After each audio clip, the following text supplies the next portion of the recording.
नमस्कार। आज हम डिस्कस करेंगे इंपॉर्टेंट करंट अफेयर के क्वेश्चन। आप नेशनल इंटरनेशनल अफेयर के क्वेश्चन भी कह सकते हैं। हर एक question exam point of view से इंपॉर्टेंट है और डेफिनेटली आने वाले एग्जाम्स में आपकी हेल्प करेगा, जैसे कि पहले भी करता रहा है। देखिए, चाहे आप तैयारी कर रहे हैं अपकमिंग HPRC के TGT एग्जाम के लिए, JBT एग्जाम के लिए, या फिर HPRC के और भी अपकमिंग एग्जाम में, या फिर आप तैयारी कर रहे हैं Himachal Pradesh public service commission के पेपर 1 या बाकी आके आने वाले एग्जाम्स के लिए, डेफिनेटली आपको हेल्प मिलेगी, जैसे कि पहले भी मिलती रही है। क्वेश्चन नंबर 1 से डिस्कशन को स्टार्ट करते हैं। बोलते हैं what is the rank of India globally in term of forest area. तो बोलते हैं कि अगर हम वन क्षेत्र के मामले में जो है भारत की बात करते हैं पूरे विश्व स्तर पर, तो भारत का क्या रैंक है।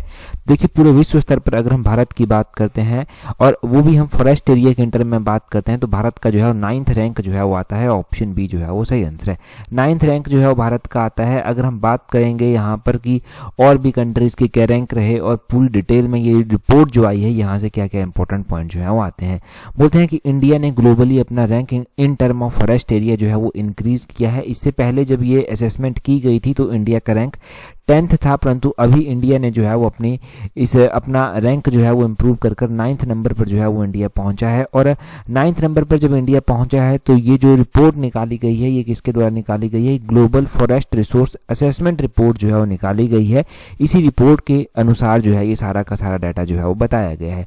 बोलते हैं ग्लोबली फॉरेस्ट की अगर हम बात करते हैं, पूरे ग्लोब में अगर हम फॉरेस्ट की बात करते हैं, तो फॉरेस्ट कवर जो पूरे ग्लोब का है वो है 4.14 बिलियन हेक्टेयर। 4.14 बिलियन हेक्टेयर जो है वो पूरा फॉरेस्ट कवर जो है वो आता है। और बोलते हैं कि ये साइज जो है वो पूरे ग्लोब के लैंड एरिया का, जितनी भी धरती है उस लैंड एरिया का जो है वो 1/3 जो है वो कवर करता है, यानी कि 32% जो है वो कवर करता है। इक्विवेलेंट टू 0.5 हेक्टेयर पर पर्सन, और पर पर्सन के हिस्से 0.5 हेक्टेयर इस तरह से लैंड जो है वो आती है। नियरली बोलते हैं half of the world's forest are located in the tropics. तो बोलते हैं कि पूरे ग्लोब का जो है वो जो आधे से ज्यादा वन है वो ट्रॉपिकल एरियाज में जो है वो स्थित है। ये आपको पता होना चाहिए। आगे बोलते हैं GFRA, ये जो ग्लोबल फॉरेस्ट रिपोर्ट असेसमेंट है, इसके अनुसार जो है वो एक नेशनल डाटा बताया गया है इंडिया के बारे में भी। वो बताया गया है कि इंडिया का फॉरेस्ट कवर जो है वो 72.7 मिलियन हेक्टेयर जो है वो आता है 2025 में। ये रफली जो है वो 2% जो है वो पूरे वर्ल्ड के फॉरेस्ट एरिया का जो है वो कवर करता है। रफली यानी कि अप्रोक्सीमेटली यहाँ पर बात की गई है कि पूरे वर्ल्ड के फॉरेस्ट एरिया का 2% जो है वो कवर करता है। अगर हम पूरे ग्लोब में देखेंगे कि टॉप में कौन कौन सी कंट्रीज रहती हैं, तो रशिया जो है वो हाईएस्ट फॉरेस्ट कवर के साथ पहले नंबर पर है। रशिया का फॉरेस्ट कवर 83.6 मिलियन हेक्टेयर जो है वो आता है। उसके बाद ब्राजील का स्थान आता है। ब्राजील 486 मिलियन हेक्टेयर एरिया के साथ दूसरे नंबर पर है। तीसरे नंबर पर जो है वो कनाडा आता है। कनाडा जो है वो 368.8 मिलियन हेक्टेयर के साथ तीसरे नंबर पर है। चौथे नंबर पर USA है। USA का फॉरेस्ट कवर 308.8 मिलियन हेक्टेयर पर आता है। और उसके बाद चाइना आता है 5वें नंबर पर। चाइना का 227 मिलियन हेक्टेयर फॉरेस्ट कवर है। उसके बाद छठे नंबर पर कॉन्गो कंट्री आती है, रिपब्लिक ऑफ कॉन्गो जिसको बोलते हैं। ये 139 मिलियन हेक्टेयर के साथ जो है वो छठे नंबर पर है। 7वें नंबर पर इंडोनेशिया है, 133.8 मिलियन हेक्टेयर के साथ ये आता है। और उसके बाद 8वें नंबर पर इंडोनेशिया 96 मिलियन हेक्टेयर के साथ। और उसके बाद अपना इंडिया आता है 9th नंबर पर 72.7 मिलियन हेक्टेयर के साथ ही 9th नंबर पर है। 10वें नंबर पर पेरू है 67 मिलियन हेक्टेयर फॉरेस्ट कवर के साथ जो है ये कंट्री आती है। इनफैक्ट बोलते हैं यहाँ पर मोर देन हाफ यानी कि 54% of the total world forest are concentrated in the 5 countries. मतलब आधे से ज्यादा forest cover approximately 54% forest cover तो 4 कंट्रीज में ही कॉन्सेंट्रेट करता है। एक Russia, Brazil, Canada, United State और चाइना। इन 5 कंट्रीज में ही आधे से ज्यादा फॉरेस्ट कवर जो है वो कॉन्सेंट्रेट जो है वो करता है। तो यहाँ से पता चलता है कि इन कंट्री के पास जो है वो ऑब्वियसली रिसोर्सेज भी जो है वो थोड़े ज्यादा हैं as compare to other countries. इसीलिए ये कंट्रीज जो है वो रिच वन कैटेगरी में भी जो है वो फिर ऑटोमेटिकली जो है वो आ जाती हैं। अगला क्वेश्चन देखिए क्या बोलते हैं। अगले क्वेश्चन में यहाँ पर बोलते हैं, दूसरे क्वेश्चन में बोलते हैं which country is the host of association of south east Asian nation summit 2025। तो आसियान की यहाँ पर बात की जा रही है। आसियान का पूरा नाम है association of south east Asian nation. तो बोलते हैं कि ये जो आसियान समिट होगी 2025 की, इस समिट को जो है वो कौन जो है वो होस्ट करेगा, कौन इसकी मेजबानी जो है वो करेगा। तो इसकी जो मेजबानी की जाएगी वो किसके द्वारा की जाएगी? मलेशिया के द्वारा इसकी मेजबानी की जाएगी। ऑप्शन सी जो है वो इसका सही आंसर हो जाएगा। मलेशिया के द्वारा जो है वो इसकी मेजबानी की जाएगी। तो यहाँ पर जो हमें नोट करने वाली बातें याद रखनी चाहिए वो क्या क्या रखनी चाहिए। यहाँ पर जो है वो आसियान सम्मेलन अभी चर्चा में क्यों आया, क्योंकि प्रधानमंत्री नरेंद्र नरेंद्र मोदी जो है मलेशिया में ये होने जा रही है समिट, इस समिट को जो है वो होस्ट करने के लिए जो है वो नहीं जाएंगे। प्रधानमंत्री नरेंद्र मोदी जो है वो आसियान का ये जो सम्मेलन होगा ये जो है वो मलेशिया के कुलालंपुर में होगा, यहाँ पर भाग लेने नहीं जाएंगे। विदेश मंत्रालय ने ये कहा है कि पीएम मोदी 26 अक्टूबर से जो है वो 22वें आसियान शिखर सम्मेलन में जो है वो वर्चुअली ही जो है वो भाग लेंगे। वर्चुअली जो है वो यहाँ पर ये लीडर्स को जो है वो संबोधित करेंगे, मतलब वीडियो कॉल के माध्यम से जो है वो यहाँ पर संबोधन जो है वो किया जाएगा। मलेशिया के प्रधानमंत्री हैं अनवर इब्राहिम, इनके साथ इन्होंने ऑलरेडी बात कर ली है। तो मलेशिया के प्रधानमंत्री कौन हुए? अनवर इब्राहिम जो है वो मलेशिया के प्रधानमंत्री जो है वो आते हैं। अगर हम आसियान कंट्रीज के बारे में बात करते हैं तो आसियान कंट्रीज के बारे में भी थोड़ी सी जानकारी हमें होनी चाहिए। आसियान के जो मेंबर कंट्रीज आती हैं उसमें Indonesia, Malaysia, Philippines, Singapore, Thailand, Brunei, Vietnam, Laos, Myanmar, Cambodia, ये कंट्रीज जो हैं वो आती हैं। आसियान की स्थापना 1967 में जो था वो आसियान की स्थापना जो था वो की गई थी। अगर हम बात करते हैं इंडिया क्या इसका मेंबर है? देखिए, इंडिया आसियान का मेंबर, परमानेंट मेंबर जो है वो आसियान का नहीं है, परंतु इंडिया जो है वो इसमें डायलॉग पार्टनर जो है वो आसियान का जो है वो आता है। आसियान में टोटल मेंबर कितने आते हैं? जितनी भी कंट्रीज मैंने बताई ये टोटल 10 कंट्रीज जो है वो आसियान में जो है वो आती हैं। और आसियान का हेडक्वार्टर कहाँ पर है ये भी आपको पता होना चाहिए कि आसियान की स्थापना तो 1967 में की गई थी। इसका हेडक्वार्टर जो है वो इंडोनेशिया के जकार्ता में जो है वो स्थित है आसियान का हेडक्वार्टर। अगला क्वेश्चन देखेंगे हमारे पास क्या पूछा गया है। अगले क्वेश्चन में बोलते हैं, यहाँ पर बोलते हैं which of the following country is the host of UNFCCC COP30 इन 2025। तो बोलते हैं कि COP30 की मेजबानी जो है वो कौन सी कंट्री जो है वो करेगी? COP30 UNFCCC का जो COP30 है 2025 में उसकी मेजबानी किस सिटी के द्वारा की जाएगी? कंट्री नहीं, यहाँ पर सिटी जो है वो स्पेसिफिक वे में पूछा गया है। तो सिटी की अगर हम बात करें तो बेलम सिटी के द्वारा इसकी अध्यक्षता की जाएगी। बेलम कौन सी कंट्री में ये सिटी आती है? ब्राजील कंट्री में ये सिटी जो है वो आती है। ब्राजील में जो है वो इसकी अध्यक्षता होगी या फिर ब्राजील में जो है ये समिट होगी अभी।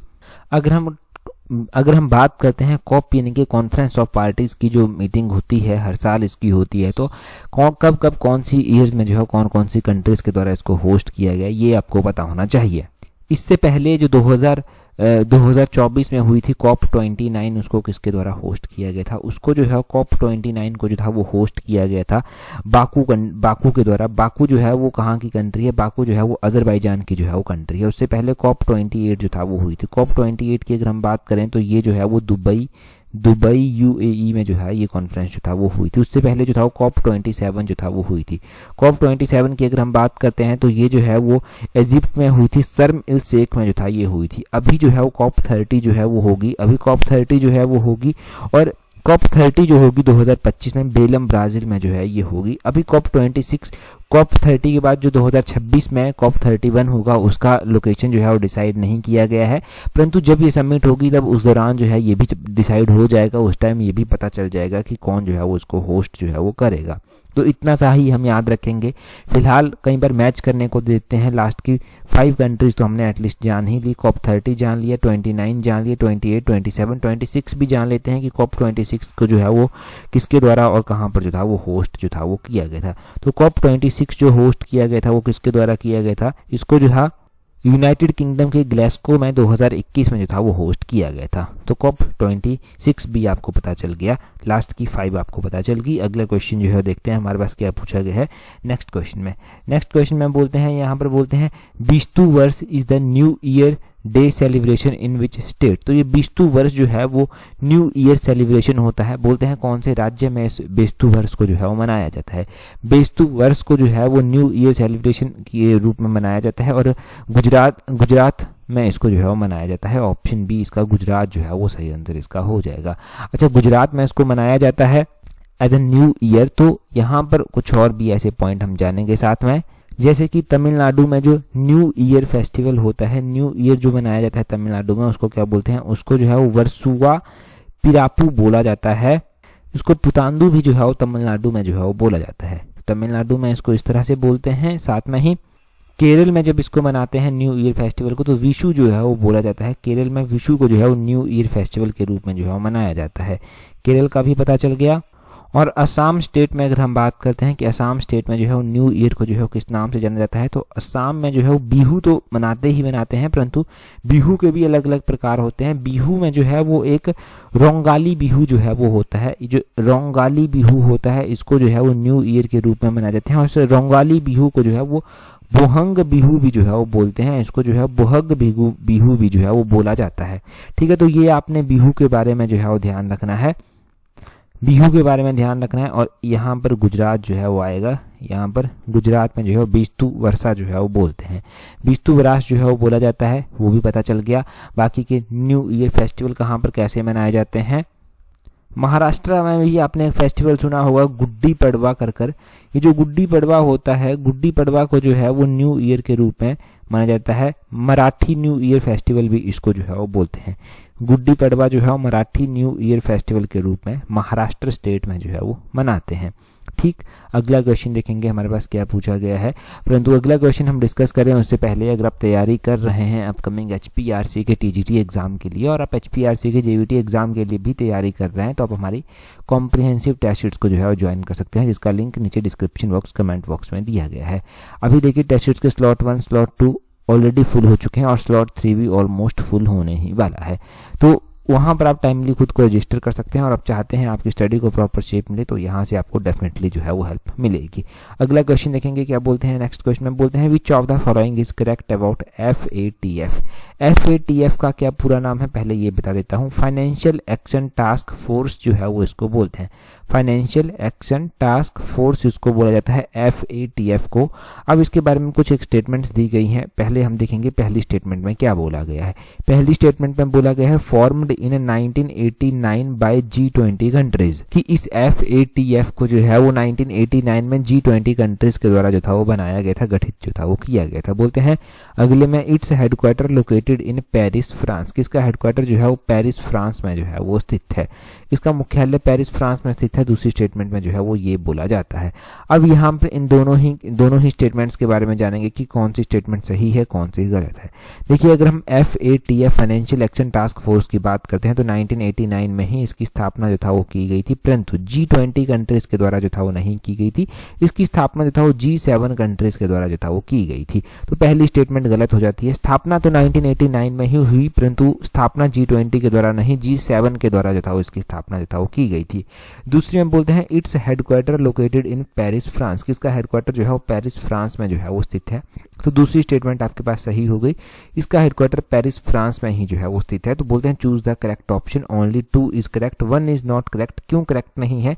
क्योंकि FATF की स्थापना 1989 में G7 कंट्रीज के द्वारा की गई और एक पेरिस समिट उस दौरान हो रही थी जिसमें इसकी स्थापना जो था वो की गई थी। इसकी स्थापना क्यों की गई थी? इसके नाम से पता चल रहा है फाइनेंशियल एक्शन टास्क फोर्स।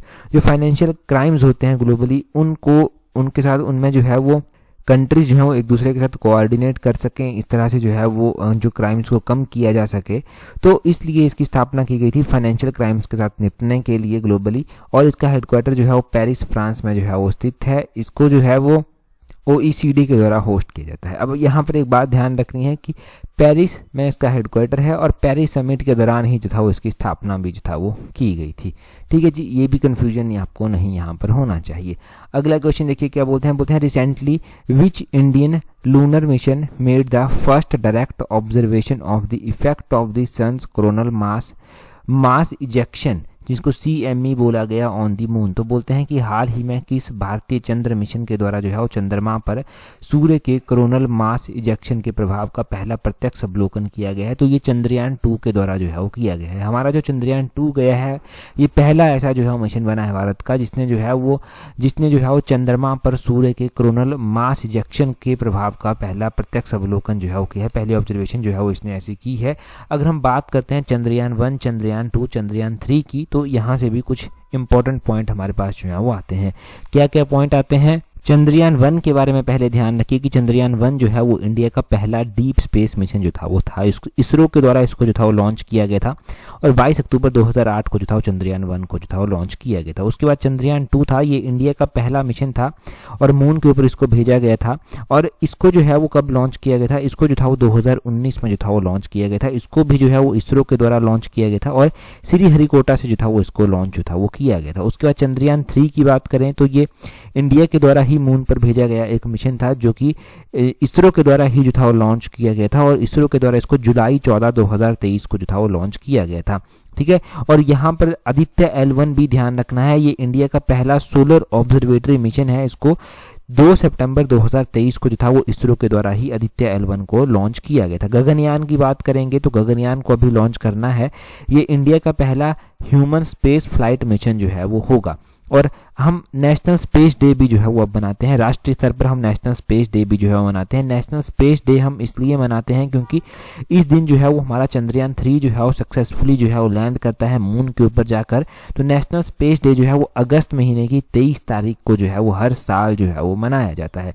तो अगस्त 23 को जो है ये नेशनल स्पेस डे जो है वो मनाते हैं। और बाकी के इंपॉर्टेंट डेज भी आपने जान लिए कि कौन कौन सा दिन जो है वो कब जो है वो मनाया जाता है। अब देखिए इंपॉर्टेंट डेज के बारे में आपको पता चल गया, आपको पूरी जानकारी जो है वो यहाँ से मिल गई। अब अगले क्वेश्चन की ओर जो है हम चलेंगे। बोलते हैं recently which Indian football team won the 125th Indian football association shield 2025। तो बोलते हैं कि हाल ही में किस भारतीय फुटबॉल टीम ने 125वें नंबर का जो है वो इंडियन फुटबॉल एसोसिएशन शील्ड 2025 जो है वो जीता है। तो ये जीता गया है मोहिन बेगम सुपर जायंट के द्वारा। ऑप्शन डी जो है वो इसका सही आंसर हो जाएगा। मोहन बेगम सुपर जायंट एक टीम है, इस टीम के द्वारा जो है वो 125वें नंबर का इंडियन फुटबॉल एसोसिएशन शील्ड 2025 में जो है वो जीता गया है। यहाँ से हम फुटबॉल के बारे में जो है वो कुछ इंपॉर्टेंट चीजें जो है वो जानेंगे। ये जो फुटबॉल होता है इसमें जो है वो टोटल प्लेयर जो है वो कितने होते हैं, 11 प्लेयर जो है वो इसमें होते हैं एक फील्ड एक टीम में। तो 22 प्लेयर जो है वो एक मैच में जो है वो इसमें जो है वो देखने को मिलेंगे। अगर हम फुटबॉल से रिलेटेड इंपॉर्टेंट कप्स की बात करते हैं, ट्रॉफीज की बात करते हैं, वो एक संतोष ट्रॉफी जो है वो आती है। संतोष ट्रॉफी जो है वो फुटबॉल से ही संबंधित जो है वो है। एक डुरंड कप भी आता है। डुरंड कप की बात करना इंपॉर्टेंट है क्योंकि one of the oldest cup ये फुटबॉल से रिलेटेड जो है वो आता है। और इसकी शुरुआत जो था वो ये इंडिया में हिमाचल प्रदेश से ही जो था वो की गई थी। तो हमारे लिए और भी ज़्यादा इंपॉर्टेंट हो जाता है डुरंड कप किसकी शुरुआत जो था वो कहाँ से की गई थी। हिमाचल प्रदेश में इसकी शुरुआत की गई थी, शिमला के अनाडेल से इसकी शुरुआत की गई थी। और 1888 की बात है, 1888 की ये बात है जब ये डुरंड कप जो था वो यहाँ से स्टार्ट किया गया था। और एक IFA शील्ड आपने जान ली, एक AIFF सुपर कप भी होता है, उसकी बात करेंगे जब ये कभी होगा।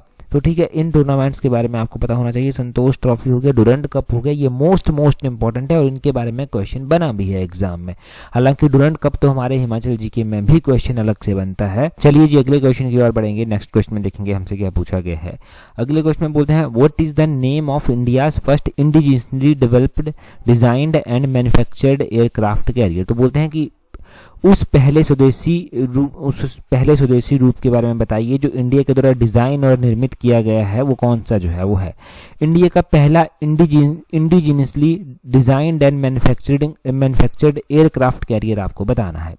तो इंडिया के द्वारा जो सबसे पहला ऐसा एयरक्राफ्ट जो खुद ही डिजाइन किया गया है अपने यहाँ पर ही, वो है INS विक्रांत। आई थिंक इस क्वेश्चन के बारे में हाईकोर्ट के क्लर्क के पेपर में भी क्वेश्चन ये बना था। अब ये क्यों अभी चर्चा में आया पहले हम वो जानते हैं। देखिए अभी दिवाली थी, तो इस दिवाली को जो है प्रधानमंत्री नरेंद्र मोदी ने जो है वो सेलिब्रेट किया। और हर बार जब भी दिवाली होती है वो कहीं ना कहीं अलग जगह पर जाकर सेलिब्रेट करते हैं। इस बार इन्होंने जो है वो इंडिया के सी वॉरियर्स के साथ जो है वो जाकर इसको सेलिब्रेट किया और INS विक्रांत में किया। INS विक्रांत में किया इसलिए ये INS विक्रांत चर्चा में आया। INS Vikrant off the Goa coast यहाँ पर जाकर जो था वो किया गया। गोवा कोस्ट में जाकर जो है वो इसको सेलिब्रेट किया गया। अब हम यहाँ से कुछ इंडिया के फर्स्ट अचीवमेंट्स के बारे में जो है वो जान लेते हैं क्योंकि वहाँ से भी क्वेश्चन बनता है और वो क्वेश्चन गलत हो जाए तो इसका मतलब है कि आप मेरिट में बहुत पीछे जो है वो चले जाते हैं। ठीक है, क्या क्या क्वेश्चन जो है वो बनते हैं वो हम यहाँ से देखेंगे। इंडिया में पहला जो एयरक्राफ्ट कैरियर वॉरशिप था वो INS विक्रांत था, ये आपको पता चल गया। इंडिया का पहला जो न्यूक्लियर रिएक्टर था उसका नाम अप्सरा था। इंडिया का पहला जो लूनर चंद्रमा के ऊपर भेजा गया मिशन था वो चंद्रयान 1 था, 2008 में लॉन्च किया गया था। इंडिया का पहला जो मार्स के ऊपर भेजा गया मिशन था वो मार्स ऑर्बिटर मिशन था, 2013 को भेजा गया था। और इंडिया का ही आपने ध्यान रखना है कि पहला जो सैटेलाइट था वो कौन सा था, वो सैटेलाइट था आर्यभट्टा। और इंडिया का पहला एजुकेशन डेडिकेटेड सैटेलाइट कौन था, तो वो एडुसैट कर एक सैटेलाइट जो था वो लॉन्च जो था वो किया गया था। और इंडिया का जो हम सैटेलाइट लॉन्च करते हैं उस लॉन्चिंग के लिए पहला खुद से बनाया गया लॉन्च व्हीकल कौन सा था, तो वो SLV3 था। SLV3 आपने ध्यान रखना था, ये इंडिया का पहला था। अगला क्वेश्चन देखेंगे हमारे पास क्या पूछा गया है। अगले क्वेश्चन में बोलते हैं at the age of 102 who became the oldest man to submit Mount Fuji Japan tallest peak. तो बोलते हैं कि 102 साल की उम्र में जापान की सबसे ऊंची चोटी माउंट फूजी पर चढ़ने वाले सबसे उम्रदराज व्यक्ति कौन बने। तो देखिए अभी जापान की सबसे ऊंची चोटी माउंट फूजी पर जो है वो फतेह की गई, और माउंट फूजी जो है वो जापान की ऊंची चोटी है। पहले तो ये ध्यान रखना है माउंट फूजी कौन सी कंट्री में आती है, ये जापान में आती है। तो ये कौन बने हैं, इनका नाम जो है वो कोकिची अकुजावा जो है वो इनका नाम है, कोकिची अकुजावा। ऑप्शन डी जो है वो सही आंसर है, कोकिची अकुजावा बने हैं। 102 साल की उम्र में इन्होंने माउंट फूजी को जो है वो फतेह जो है वो किया है। तो अपने आप में ये बहुत बड़ी अचीवमेंट हो जाती है जब इतनी बड़ी उम्र में ये इतना साहसिक कार्य करना। पहले तो इस उम्र तक पहुंचना ही बहुत बड़ी अचीवमेंट है, और फिर पहुंचकर भी इतना बड़ा काम करना वो अप्रिशिएबल होता है। तो इनका नाम आपको पता होना चाहिए। बस इनके बारे में हम इतना ही ध्यान रखेंगे। पूछा गया क्वेश्चन तो डायरेक्ट पूछा जाएगा, पॉइंट टू पॉइंट क्वेश्चन जो है वो इनसे रिलेटेड जो है वो एग्जाम में यहाँ पर बनेगा। अगला क्वेश्चन देखिए, बोलते हैं यहाँ पर उड़ान स्कीम वॉज लॉन्च ऑन। तो उड़ान स्कीम जो था वो कब लॉन्च की गई थी, ये यहाँ पर पूछा गया है। अगर उड़ान स्कीम के बारे में हम बात करते हैं तो उड़ान मतलब उड़े देश का आम नागरिक, ये इस स्कीम का पूरा नाम है। और इस स्कीम को लॉन्च किए हुए अभी 9 साल पूरे हो गए, इसलिए ये चर्चा में जो था वो आई। और इस उड़ान स्कीम जो था वो उड़ान स्कीम को जो था वो लॉन्च कब किया गया था, तो 21 अक्टूबर 2016 को जो था वो इसको लॉन्च किया गया था। 21 अक्टूबर 2016 को जो था वो इस योजना को लॉन्च किया गया था। तो इस क्वेश्चन का ऑप्शन सी जो है वो सही आंसर हो जाएगा। अच्छा, उड़ान स्कीम के बारे में आपने ध्यान रखना है कि इस योजना के तहत जो ऑपरेशनल एयरपोर्ट हैं वो 93 अनरिजर्व्ड हैं, और अंडरसर्व्ड एयरपोर्ट जो है वो यहाँ पर आते हैं। हेलीपैड आते हैं, कुछ एरोड्रोम्स आते हैं, ऑपरेशनलाइज्ड RCM रूट्स आते हैं। पैसेंजर्स ट्रेवल्ड, इस योजना के तहत जो अभी तक पैसेंजर ट्रैवल कर चुके हैं वो 156 लाख प्लस डोमेस्टिक पैसेंजर जो हैं वो अभी तक ट्रैवल जो है वो कर चुके हैं। तो उड़ान स्कीम के बारे में भी आपको पता चल गया। उड़ान स्कीम, अगर हम इंपॉर्टेंट स्कीम्स के बारे में बात करते हैं तो आपने देखा होगा एग्जाम में बहुत बार इंपॉर्टेंट स्कीम से रिलेटेड क्वेश्चन पूछा गया। जैसे कि हम इंपॉर्टेंट स्कीम्स को एक बार रिवाइज करते हैं। नमामि गंगे स्कीम चलाई गई थी 2014 में, इसको चलाया गया था, गंगा नदी को क्लीन करने के लिए चलाया गया था। अब रूरल एरिया को डेवलप करने के लिए एक योजना चलाई गई जिसको सांसद आदर्श ग्राम योजना का नाम दिया गया। ये भी 2014 में ही लॉन्च जो था वो की गई थी। और लोगों को जो है वो फाइनेंशियली जो है वो थोड़ा सा एम्पावर किया जाए, लोगों को जो है वो फाइनेंशियल नॉलेज होनी चाहिए, उनके बैंक अकाउंट खुलवाए जाएं, उसके लिए प्रधानमंत्री जन धन योजना लॉन्च की गई थी। और ये प्रधानमंत्री जन धन योजना 2014 में ही लॉन्च की गई थी। लोगों में स्वच्छता के प्रति थोड़ी सी जागरूकता लाई जाए, उसके लिए स्वच्छ भारत अभियान चलाया गया था। ये भी 2014 में ही जो था वो चलाया गया था। और उसी तरह जो है वो एक स्किल डेवलपमेंट के लिए दीनदयाल अंत्योदय योजना चलाई गई थी। ये 2015 में जो था वो चलाई गई थी। सुकन्या समृद्धि योजना चलाई गई थी, लड़कियों के लिए चलाई गई थी। गर्ल चाइल्ड की प्रॉस्पेरिटी के लिए 2015 में इस योजना को जो था वो चलाया गया था। अर्बन डेवलपमेंट में विकास लाने के लिए एक हृदय स्कीम चलाई गई थी। इस स्कीम का पूरा नाम था heritage city development and augmentation योजना। ये 2015 में ही जो था वो लॉन्च की गई थी हृदय स्कीम। तो हृदय स्कीम 2015 में ही लॉन्च हुई है, ये भी आपको पता होना चाहिए। और इसी तरह एक योजना जो है वो चलाई गई थी प्रधानमंत्री सुरक्षा बीमा योजना, इंश्योरेंस टाइप में 2015 में हुई थी। अटल पेंशन योजना भी पेंशन की स्कीम थी, 2015 में ये लॉन्च जो था वो की गई थी। और डिजिटल इंडिया स्कीम चलाई गई थी, डिजिटल इंडिया स्कीम 2015 में जो था वो लॉन्च हुई थी। स्मार्ट सिटी योजना चलाई गई थी, ये भी 2015 में लॉन्च हुई थी। लेटेस्ट योजनाओं के बारे में अगर आप देखेंगे तो प्रधानमंत्री विश्वकर्मा योजना चलाई गई है, ये 2023 में लॉन्च की गई थी। और वन नेशन वन सब्सक्रिप्शन योजना चलाई गई है, ये 2025 में अभी जो है वो लॉन्च की गई है। तो थोड़ा डिजिटल लाइब्रेरी का कॉन्सेप्ट यहाँ पर लाया गया है। तो इतना योजनाओं के बारे में नोट करना। ये सारी की सारी हमारे पास इंपॉर्टेंट योजनाएं आती हैं। योजनाएं तो और भी बहुत सारी हैं, हमने 2014-15 की कुछ इंपॉर्टेंट योजनाएं, लेटेस्ट 1 योजनाएं जो है वो पढ़ ली। अगला क्वेश्चन देखेंगे हमारे पास क्या पूछा गया है। अगले क्वेश्चन में बोलते हैं recently who has been awarded the Nobel Peace Prize 2025। तो अभी 2025 में जो है नोबेल प्राइज दिए। हमने फिजिक्स में भी पढ़ा, केमिस्ट्री में भी पढ़ा, लिटरेचर में भी पढ़ा, और अभी यहाँ पर पूछा गया है कि नोबेल पीस प्राइज 2025 का किसको दिया गया। हमने ये भी पढ़ रखा है इससे पिछले वाले एडिशन में।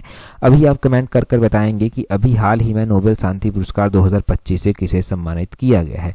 जल्दी से अपना आंसर कमेंट कर कर जो है वो बता दीजिए। अगर टेलीग्राम पर आपने ज्वाइन नहीं किया है तो टेलीग्राम पर ज्वाइन करने के लिए अपने टेलीग्राम से @allexam31 सर्च करना, आपको हमारा टेलीग्राम चैनल मिल जाएगा। आज की इस वीडियो में इतना ही है। That's all for today. Thank you very much for watching and listening it very patiently.